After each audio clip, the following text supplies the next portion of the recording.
Kumusta po kayo? Bago po ang lahat, first things first.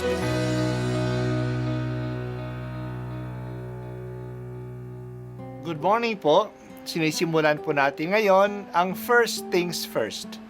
At dito po, tinatalakay natin sa unang bahagi ng umaga natin ay ang first readings na binabasa po sa banal na misa. Ito pong tinatalakay natin kasi madalas po kasi marami na tayong alam tungkol sa gospel readings.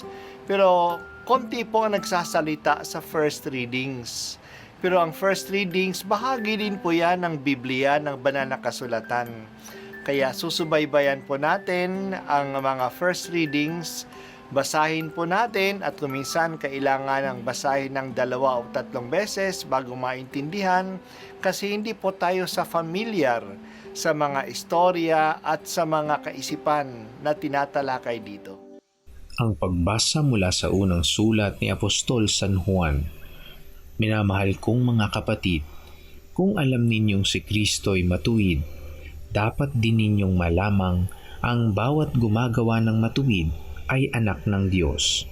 Isipin ninyo kung gaano kalaki ang pag-ibig sa atin ng Ama. Tinatawag niya tayong mga anak ng Diyos at iyan ang totoo. Ito ang dahilan kung bakit hindi tayo nakikilala ng mga makasanlibutan. Hindi nila kinikilala ang Diyos. Mga minamahal, sa ngayon, tayo'y mga anak ng Diyos, ngunit hindi pa nahahayag ang magiging kalagayan natin.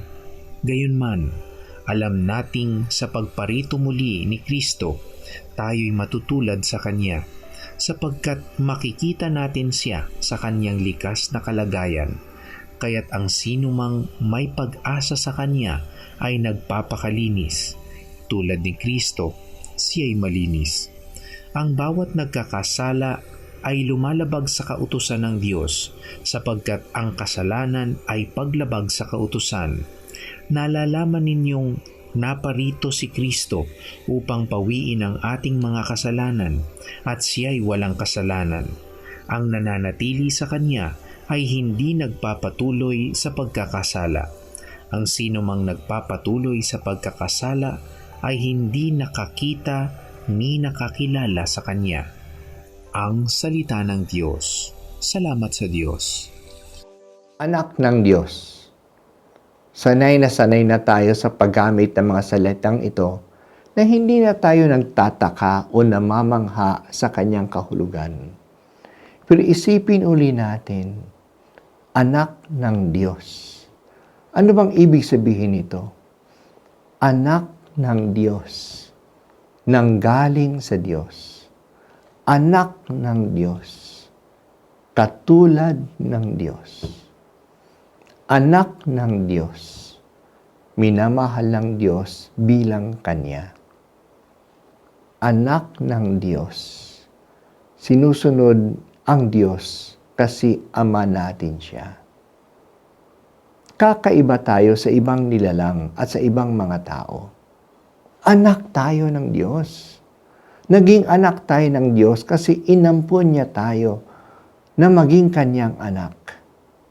Anak tayo ng Diyos dahil kay Jesus, ang bugtong na anak ng Diyos na naging tao. Nakiisa tayo sa Kanya dahil sa binyag. Ibinigay niya ang Kanyang buhay sa atin. Ito ang karangalan natin. Anak tayo ng Diyos. Sana mamangha tayo at pahalagahan natin ito. Sa ngayon, hindi pa masyadong napapansin na anak tayo ng Diyos.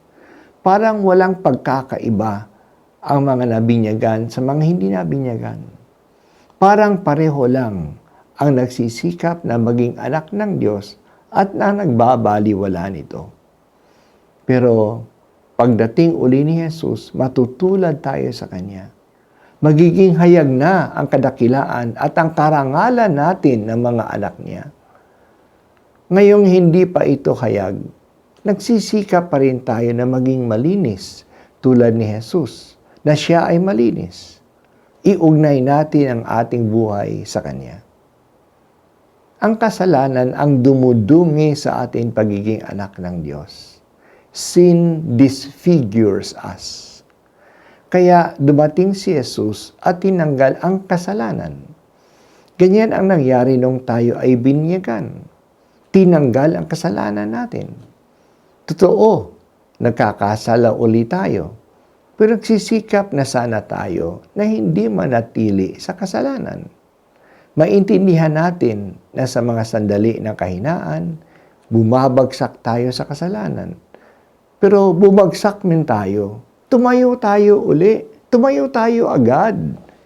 Huwag tayong manatili sa kasamaan. Iwanan na natin ang kasalanan. Hindi karapat-dapat ang kasalanan sa isang anak ng Diyos. Kung mahalaga sa atin ang pagiging anak ng Diyos, nilalayuan natin ang kasalanan. Ngayon nagsisimula pa lang ang bagong taon, manindigan tayo na ngayong taon, iwasan na natin ang kadumihan ng kasalanan.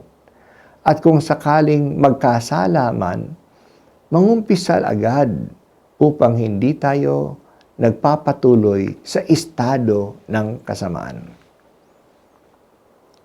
Salamat, O Ama, sa pag-ampon mo sa amin na maging anak mo kami. Buksan mo ang aming isipan upang ito'y maging mahalaga sa amin at sundin namin si Jesus kung paano mamuhay bilang iyong anak ng Diyos.